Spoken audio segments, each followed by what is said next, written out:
Buenas tardes, hoy día vamos a empezar a hablar un poco acerca del tópico de hemorragias del primer y la segunda mitad del embarazo.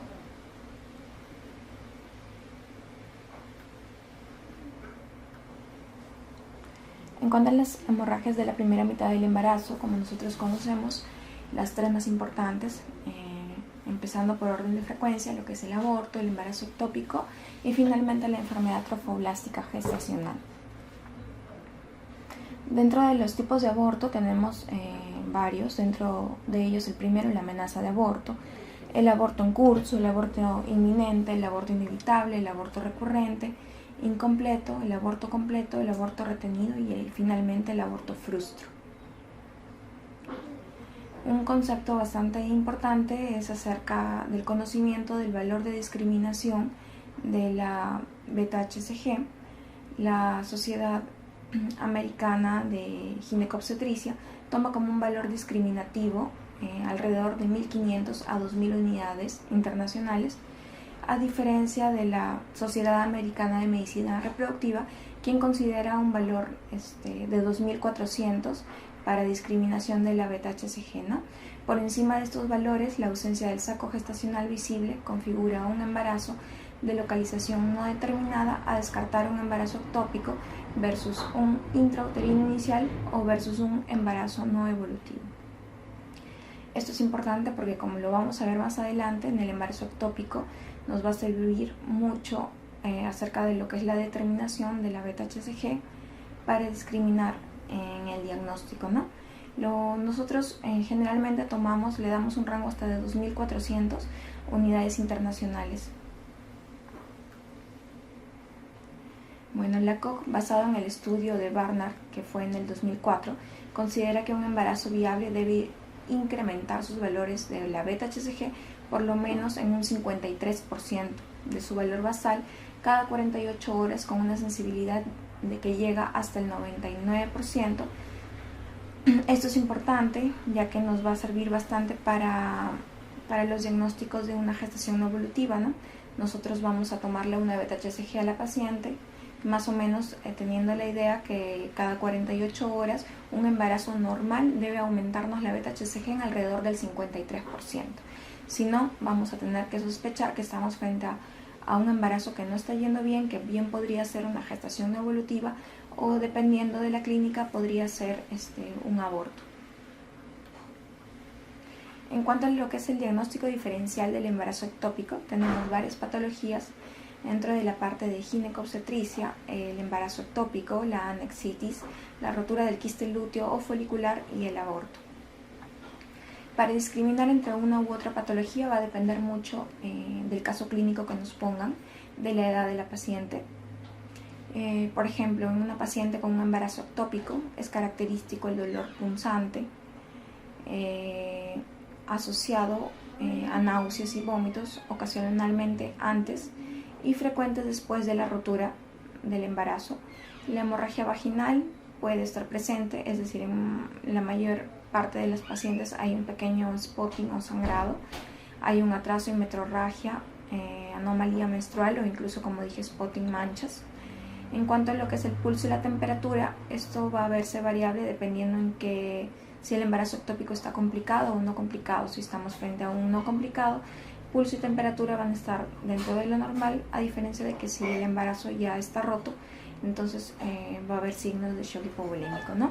En cuanto a lo que es la exploración genital, dolor específico unilateral que aumenta con los movimientos del cervix y se puede palpar, no es en todos los casos, pero puede verse una masa dolorosa anexial a nivel de ambas fosas, o si no a nivel del saco de Douglas. En cuanto a los hallazgos de laboratorio, puede haber una leucocitosis menor de 15.000 leucocitos. Si hay rotura, ya vamos a ver signos de anemia, velocidad de sedimentación elevada y una beta-HCG positiva. En cuanto a lo que es la ultrasonografía, vamos a ver que hay un útero vacío, una masa compleja a nivel anexial y líquido en fondo de saco de Douglas, y hemoperitoneo si es que hay rotura de este, ¿no? Es clásico sospechar en un embarazo ectópico. Generalmente hay que tener presente que este se rompe alrededor de la sexta o octava semana, dependiendo la localización, eso es importante. pero vamos a sospechar con una paciente que llega por dolor, puede haber alguna alteración menstrual, algún sangrado, se puede palpar una masa a nivel anexial, paciente con algunos días de amenorrea, dolor, masa. Asociado a este le hacemos una ecografía transvaginal, no observamos nada en cavidad endometrial, por ende sospechamos en una beta-HCG, le sospechamos en un ectópico, mandamos a la paciente a tomarse una beta-HCG y esta nos sale positiva. Ahí sospechamos en un embarazo ectópico no complicado. Si fuese complicado ya va a haber alteraciones a nivel del pulso, de la temperatura tal vez, y bueno, signos de shock hipovolémico. En la ecografía vamos a ver sangre o líquido a nivel del fondo de saco de Douglas. Y bueno, eso es en cuanto a lo que es el embarazo ectópico. En cuanto a los pacientes con una apendicitis, bueno, la apendicitis puede simular cualquier patología con dolor a nivel de fosa ilíaca derecha, como bien sabemos. Eso es una patología ya más de cirugía, pero siempre estamos, cuando tenemos un dolor a nivel de fosa ilíaca derecha, debemos sospechar siempre en esta patología, ¿no? Bueno, en cuanto a lo que es la anexitis, vamos a ver que la paciente se queja de un dolor bilateral con o sin rebote. Puede haber náuseas o vómitos, pero eso no es patognomónico. Puede haber también un grado de hemorragia vaginal, sea una hipermenorrea o metrorragia. Pulso y temperatura, fiebre, pero no es característico. La exploración genital, dolor bilateral y movimientos a nivel del cuello del útero. Y hallazgos de laboratorio, puede haber una ligera leucocitosis con serie roja normal y velocidad de sedimentación elevada. Y en cuanto a la ultrasonografía, también vemos un útero vacío y una masa compleja anexial a nivel bilateral. En cuanto a lo que es la rotura del quiste lúteo o folicular, vemos también un dolor generalmente unilateral, progresando o generalizado, ¿no? En cuanto a náuseas y vómitos, casi no se ve en ese tipo de patología. Hay un atraso menstrual y luego hemorragia, y a veces con dismenorrea, ¿no? No hay fiebre, pulso se encuentra normal. En cuanto a el dolor, hay sensibilidad a nivel de algún anexo, sea derecho o sea izquierdo. No hay masas y un útero duro no engrosado. En cuanto a los hallazgos de laboratorio, encontramos generalmente leucocitos normales, también una serie roja normal o ligeramente reducida y una velocidad de sedimentación normal con una beta-HCG negativa. En cuanto a la ecografía transvaginal, vemos también un útero normal con un endometrio engrosado, ovarios engrosados y posible quiste roto o líquido en fondo de saco de Douglas. En cuanto a la patología de un aborto, bueno, como ya sabemos, va a haber un dolor tipo cólico a nivel de hipogastrio, náuseas y vómitos rara vez se ven en este tipo de pacientes. Hay, eso sí, amenorrea seguida por manchado o hemorragia. No hay signos de fiebre, a menos que esta patología haya sido por un aborto provocado, en donde ya vemos un aborto infectado, ¿no? Eso es otra cosa. En cuanto a lo que es la exploración genital, vamos a ver un orificio cervical interno y externo entreabierto, útero ligeramente engrosado e irregular blando, y puede haber sensibilidad si es que hubiera algún grado de infección. En cuanto a los hallazgos de laboratorio, leucocitos menor de 15.000 o mayor de 15.000 si, como dije, ya se encuentra infectado por un aborto provocado. En cuanto a la ecografía transvaginal, útero ocupado por un saco ovular con restos abortivos, anexos normales y cuerpo o quiste lúteo. Eso es lo clásico, ¿no? En cuanto a lo que es la patología de un embarazo ectópico, vamos a sospechar en esta patología cuando vamos a ver un sangrado vaginal y o dolor abdominal.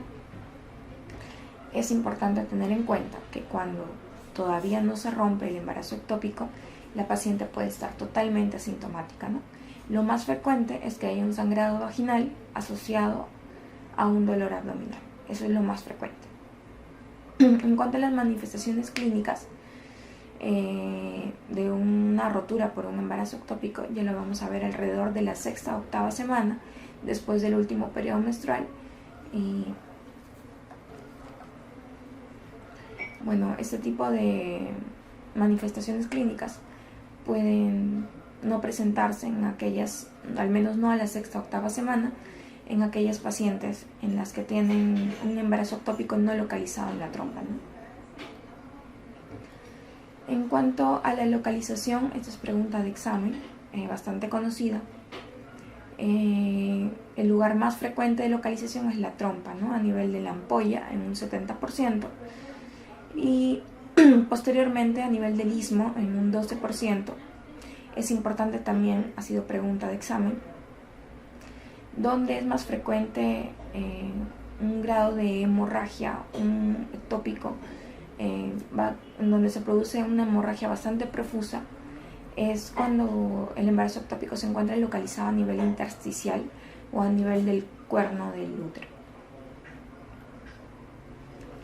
En cuanto al tratamiento, tenemos 3 tipos de tratamiento.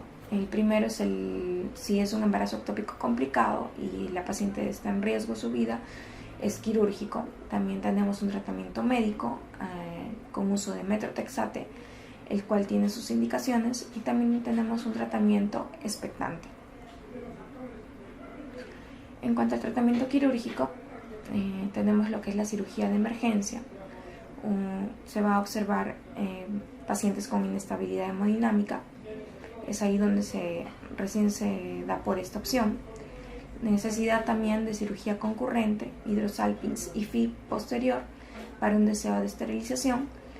En pacientes también se usa el tratamiento quirúrgico cuando tenemos alguna contraindicación para el uso del metotrexate. Y también cuando hay un fallo del uso del metotrexate también procedemos al tratamiento quirúrgico.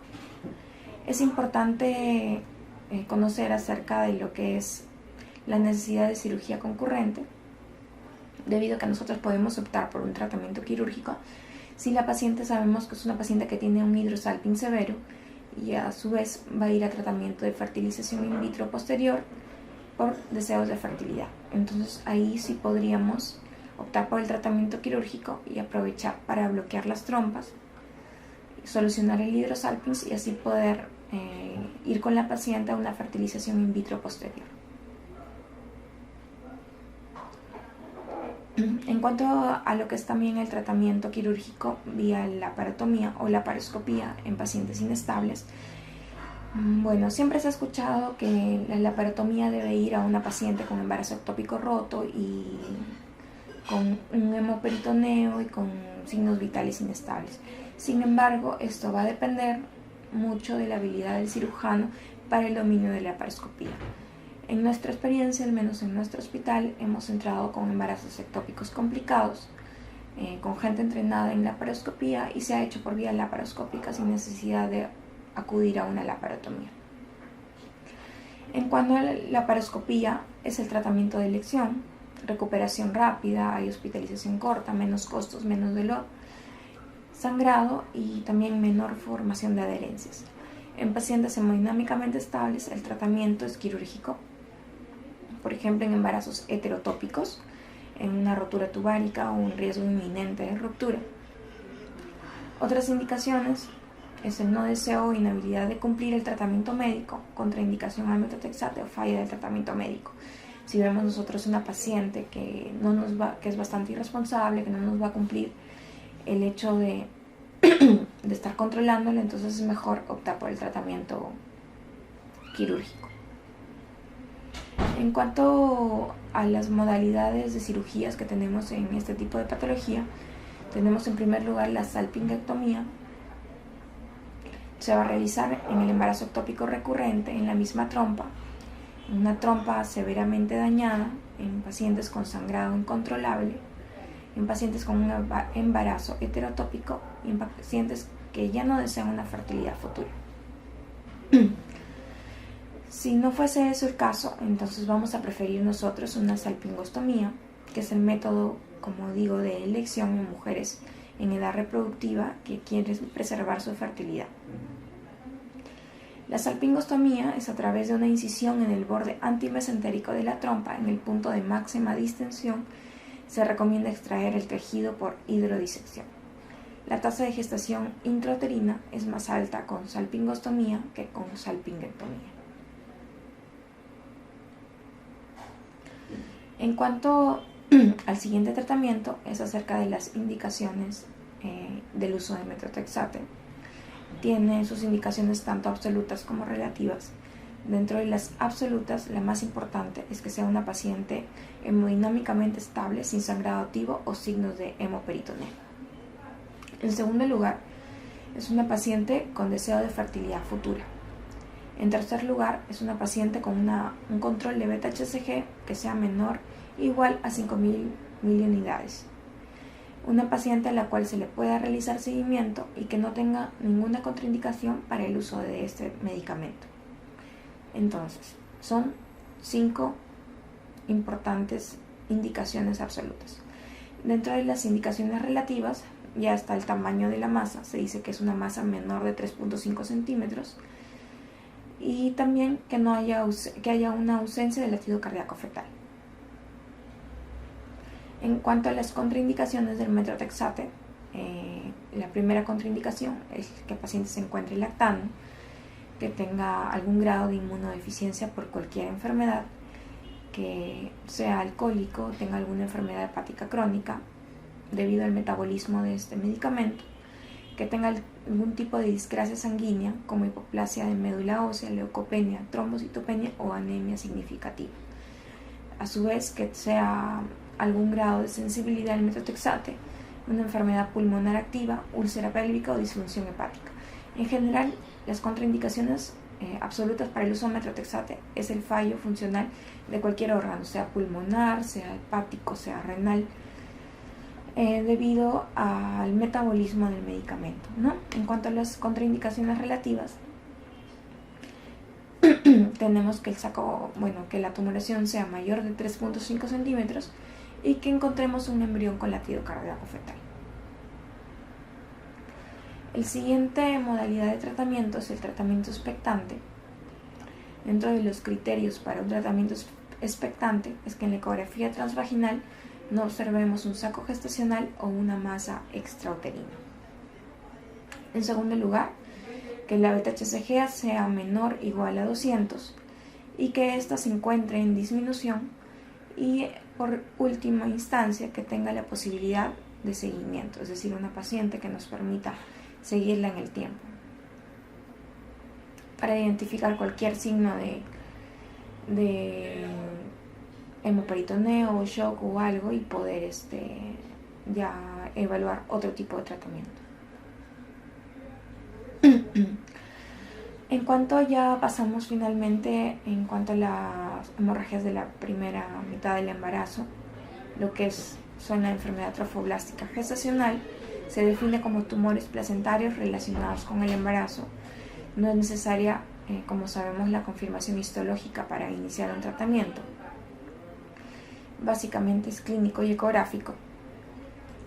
Dentro de la enfermedad trofoblástica gestacional tenemos tanto la molidatiforme como la neoplasia trofoblástica gestacional. Dentro de la molidatiforme la dividimos en parcial y completa. La completa es la más frecuente y se divide tanto de alto riesgo como de bajo riesgo. La neoplasia trofoblástica gestacional se divide en metastásica y no metastásica. La metastásica tiene un buen pronóstico y también se divide en pacientes con enfermedad metastásica de mal pronóstico. Dentro de las neoplasias trofoblásticas gestacionales tenemos la molinvasiva, el coriocarcinoma, el tumor de sitio placentario y finalmente el tumor trofoblástico epiteloide.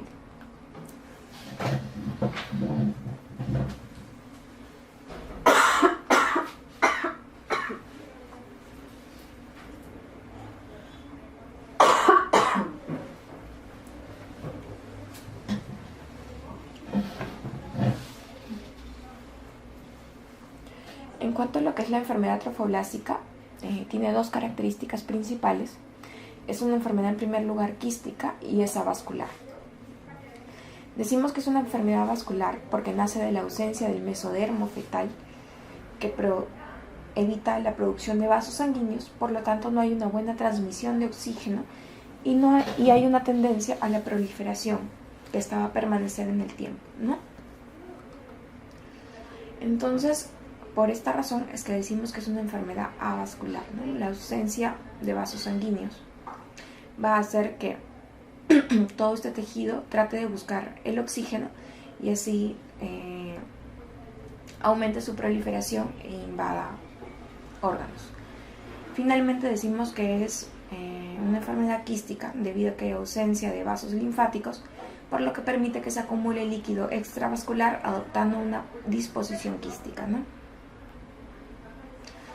En cuanto a la epidemiología, la incidencia es de 1 a 2 cada 1000 embarazos en Europa y en Estados Unidos. Los niveles de beta-HCG mayor o igual a 200.000 unidades entre la tercera y octava semana después de la evacuación nos dan un riesgo aproximado del 35% de una enfermedad persistente. Y el 5% de molas diploides son parte de un embarazo gemelar con un feto. Es más frecuente en mujeres de origen hispano e indias estadounidenses. Dentro de los factores de riesgo, el más importante es un embarazo molar previo. Posteriormente, una edad materna en extremos de la vida, tanto en adolescentes como en pacientes mayores de 35 años. Tenemos también el uso de tabaco, deficiencias de vitaminas y edad paterna avanzada. El uso de anticonceptivos orales y su duración también es un factor de riesgo, y el antecedente de aborto también es un factor de riesgo.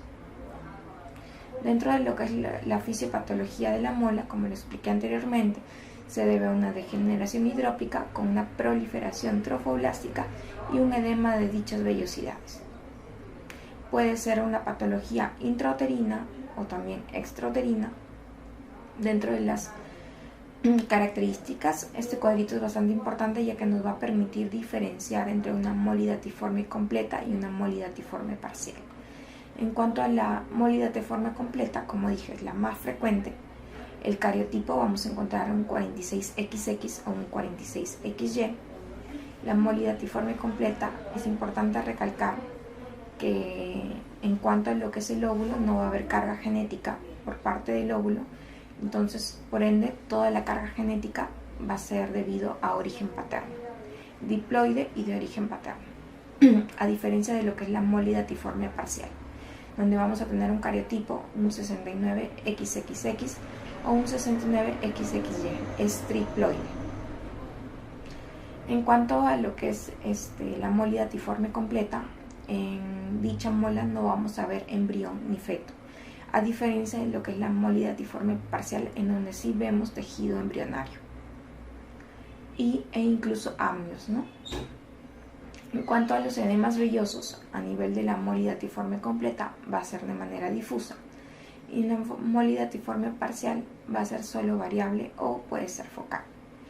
En cuanto a lo que es la proliferación trofoblástica, la proliferación es variable, de leve a grave, y en la molidatiforme parcial es focal, de leve a moderado.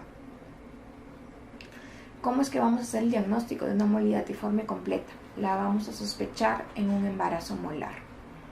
Es decir, hacemos una ecografía, tenemos la imagen característica de este tipo de patología, que la vamos a ver más adelante, y encontramos tejido embrionario, tejido amnios, ¿no? A diferencia de lo que es el diagnóstico de una molidatiforme parcial, en donde clásicamente nos va a venir el cuadro clínico, el caso clínico de un aborto fallido. En cuanto a lo que es el tamaño uterino, esto también va a ser bastante resaltante en la molidatiforme completa, ya que se va a ver un tamaño uterino mucho más grande al correspondiente a la edad gestacional, ¿no? En cambio, en cuanto a lo que es la molidatiforme parcial, esto no se va a ver afectado. En cuanto a los quistes de la teca luteínica, son frecuentes en un 25 a 30% y se van a observar en la molidatiforme completa. Y esto es debido al exceso de la beta-HCG, que va a formar unas tumoraciones a nivel de ambos anexos, produciendo estos quistes de la teca luteínica que van a ser productores de progesterona. En cuanto a las complicaciones médicas, también va a ser característico que nos pongan el cuadro clínico de pacientes con diferentes patologías, sea hipertiroidismo, sea preeclampsia. Nos van a dar una serie de cuadros médicos que nos van a hacer sospechar en esta patología, a diferencia de la molidatiforme parcial, en la cual es rara, ¿no? En cuanto a la enfermedad trofoblástica gestacional persistente, en la molidatiforme completa se da en un 15 a un 20%, mayor incidencia de secuelas malignas, y a diferencia de la molidatiforme parcial, que tan solo hasta el 5% me puede presentar una enfermedad trofoblástica gestacional que persista más de las 8 semanas. En cuanto a la mola completa, pacientes con amenorrea, con una hemorragia uterina en el 97%, hay un spotting o una hemorragia profusa intermitente y una beta-HCG por lo general que llega a 100.000 o se excede de esta, ¿no? Vamos a ver un tamaño uterino que crece rápidamente a lo que corresponde para su edad gestacional, ¿no? También vamos a ver un tamaño a nivel de ambos ovarios con la aparición de quistes tecaluteínicos, que son aproximadamente más de 5 centímetros, en el 46%. Va a haber, como dije, otras patologías asociadas médicas, como puede ser una hiperemesis gravídica, y todas estas patologías se van a deber al aumento de la beta-HCG, produciendo una hiperemesis gravídica, produciendo un hipertiroidismo, ya que, como sabemos, la beta-HCG comparte la subunidad alfa con la TSH, con la LH, con la FSH. Entonces, de alguna manera nos produce este cuadro de hipertiroidismo en un 7%. También nos puede producir preeclampsia de inicio temprano, antes de las 24 semanas, de un grado de toxemia en el 27%. En cuanto a lo que es la mola incompleta, es una paciente con amenorrea, con dolor tipo cólico en hipogastrio, con una hemorragia uterina en el 97%, igualmente un aumento del tamaño uterino, pero este no es tan marcado como en la mola completa, en que llega al 50%. Puede haber un grado de preeclampsia de inicio temprano antes de las 24 semanas, pero esto no es muy frecuente. Y una expulsión de tejido molar de restos hidrópicos y vesículas, ¿no? Lo raro es que haya un hipertiroidismo, hiperemesis gravídica, preeclampsia, como dije. Estas patologías y los quistes tecaluteínicos son característicos, pero de la mola completa. En cuanto a las complicaciones, 3 complicaciones más frecuentes, la más importante, anemia, preeclampsia e hipertiroidismo. En cuanto a lo que es el examen físico, debe ser exhaustivo en esta clase de pacientes debido al riesgo de una enfermedad trofoblástica persistente. Y dentro de las pruebas de laboratorio que vamos a solicitar, hemoglobina, grupo sanguíneo, hematocrito, función tiroidea, hepática, renal, y esto es bastante importante, una radiografía de tórax y una ecografía hepática para descartar algún grado de metástasis. En cuanto al diagnóstico ecográfico, ya hablamos del diagnóstico clínico. El diagnóstico laboratorial, encontramos una beta-HCG que por lo general es mayor a 92.000 miliunidades, más ausencia de fetocardia, y por ecografía vamos a tener diferentes características, tanto si estamos frente a una completa versus una parcial, ¿no? Si es completa, vamos a ver una masa uterina ecogénica compleja con espacios quísticos múltiples, sin feto ni saco embrionario. Esto es importante. La clásica figura de una tormenta de nieve o panal de abejas o copos de nieve, ¿no? Es la imagen que vemos acá. A diferencia de la mola parcial, en donde vamos a ver un esbozo embrionario, un feto, vamos a ver dicha placenta, en donde sí se observa una degeneración quística en relación de un diámetro transverso con anteroposterior del saco gestacional mayor de 1.5. En cuanto al diagnóstico diferencial, leiomiomas uterinos, un aborto incompleto o un embarazo de múltiples fetos. En cuanto a lo que es la mola de alto riesgo, vamos a sospechar en una mola de alto riesgo cuando tenemos una beta-HCG que excede los 100.000 miliunidades por mililitro.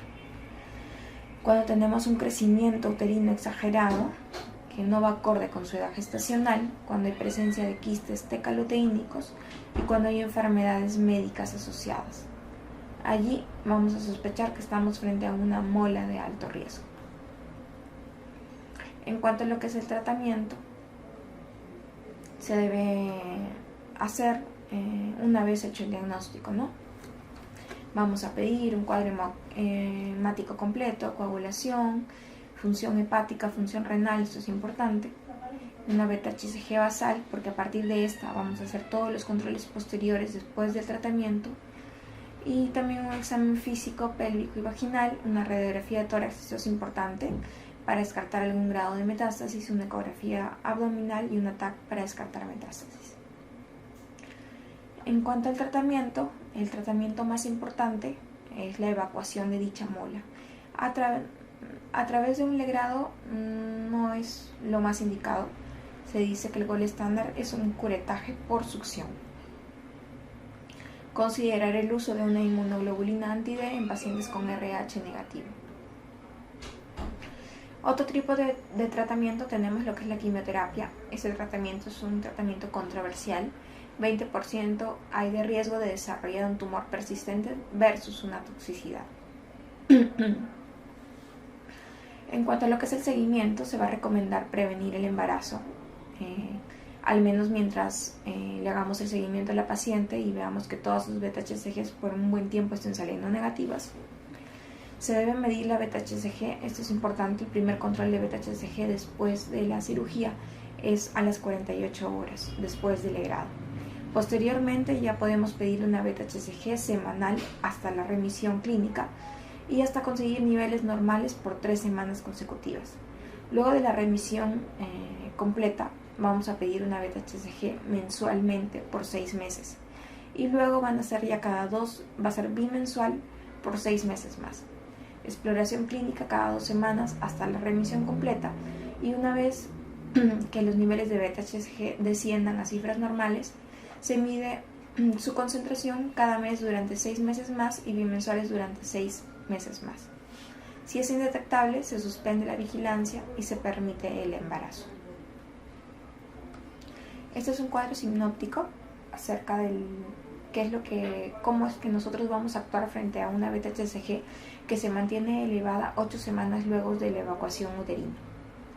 En primer lugar, cuando nosotros estamos frente a una beta-HCG que durante 8 semanas posterior al legrado no ha bajado, o ha permanecido o ha aumentado, pero no ha bajado, entonces lo primero que tenemos que hacer es tratar de descartar una enfermedad persistente, ver si hay metástasis o no, y esto lo vamos a saber a través de una radiografía de tórax. Debemos tomar pruebas de función hepática para descartar algún grado de metástasis, ¿no? Una ecografía abdominal, una ecografía hepática también para descartar metástasis. Si vemos que la beta-HCG se encuentra normal, entonces vamos a sospechar que tan solo estamos frente a una enfermedad localizada, por ende una enfermedad trofoblástica persistente, si es más de 8 semanas de beta-HCG que no baja, o frente a una mola invasora o un coriocarcinoma, ¿no? Si nosotros ya vemos que en estos exámenes que nosotros solicitamos, la radiografía y la función hepática, se encuentra alterado, entonces sospechamos en una enfermedad metastásica, sea de bajo riesgo o de alto riesgo, y dependiendo de eso va a seguir diferentes tipos de tratamiento.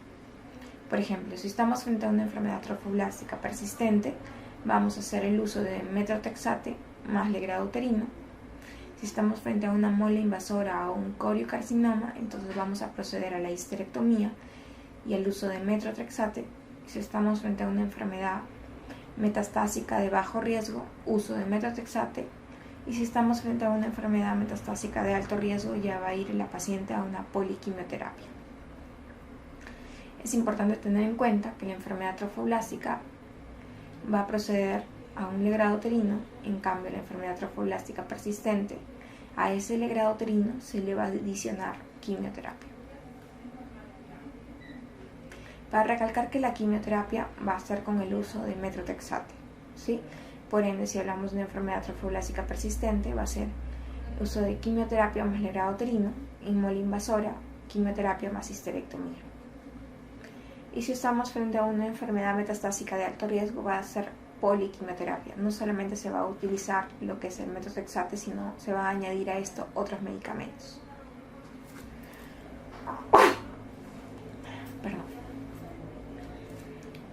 Dentro de lo que es la neoplasia trofoblástica gestacional, en primer lugar va a ser caracterizada por una invasión agresiva del endometrio y del miometrio por células trofoblásticas, seguida de alguna forma de embarazo, casi siempre antecedentes de evacuación de embarazo molar y raramente después de partos o abortos, ¿no? Es el clásico cuadro clínico donde nos dicen que ya ha habido una evacuación de un embarazo tipo mola.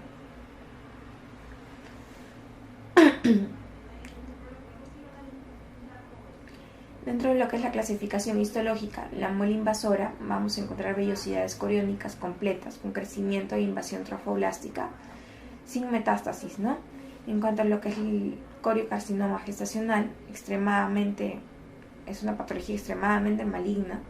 Vamos a encontrar células anaplásicas del citotrofoblasto y del sincitotrofoblasto, hemorragia, necrosis e invasión vascular. Metástasis tempranas por vía sanguínea y puede aparecer después de un embarazo no molar. Hemorragia anormal posparto y pobre pronóstico por diagnóstico tardío. Otro tipo de clasificación es el tumor trofoblástico en el sitio placentario, donde se va a observar trofoblastos intermedios en el sitio placentario. Después se va a ver después de un embarazo normal. Va a haber una diseminación tardía, baja de beta-HCG y una insensibilidad relativa a la quimioterapia, o sea, al tratamiento quirúrgico. Tumor trofoblástico epiteloide es una patología bastante rara, donde vamos a ver una transformación neoplásica del trofoblasto intermedio coriónico y en tratamiento se va a realizar una histerectomía, pero en el 20 a 25% ya va a haber metástasis.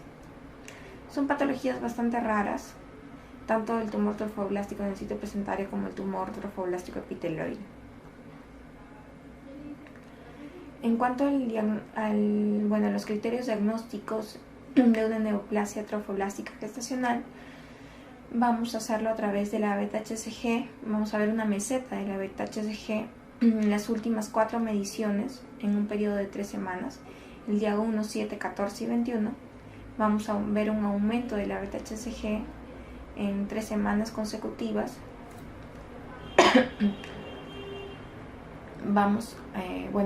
Eso es el criterio más importante, ¿no? Que vamos a ver un diagnóstico histológico de coriocarcinoma y vamos a ver también una beta-HCG asociada a que se mantiene elevada por alrededor de 6 meses a más, ¿no? Entonces hacemos el diagnóstico de una neoplasia trofoblástica gestacional cuando tenemos el diagnóstico histológico de un coriocarcinoma y a esto le asociamos una beta-HCG que se mantiene en meseta, que aumenta su concentración o que también se mantiene elevada por alrededor de 6 meses, ¿no?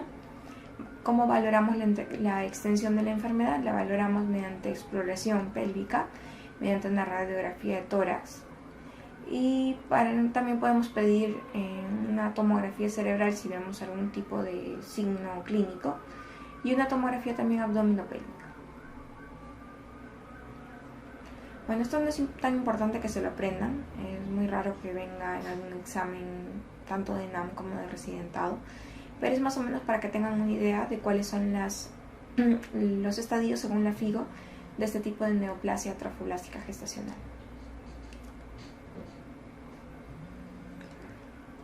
En cuanto a lo que es la enfermedad metastásica y no metastásica, la invasión local en alrededor del 15 al 20% de molas completas y tan solo el 2 al 4% de molas parciales. Puede perforar el miometrio y causar alguna hemorragia intraperitoneal y puede haber algún grado de insensibilidad relativa a la quimioterapia.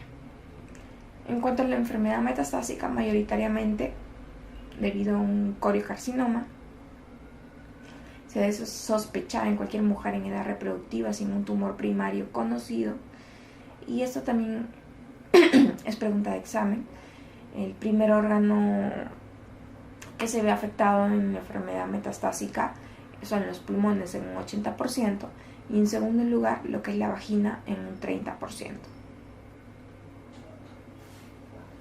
En cuanto al tratamiento quirúrgico, localmente invasores, tratamiento paliativo, quimioterapia para neoplasia trofoblásica gestacional de bajo riesgo, el metotrexato.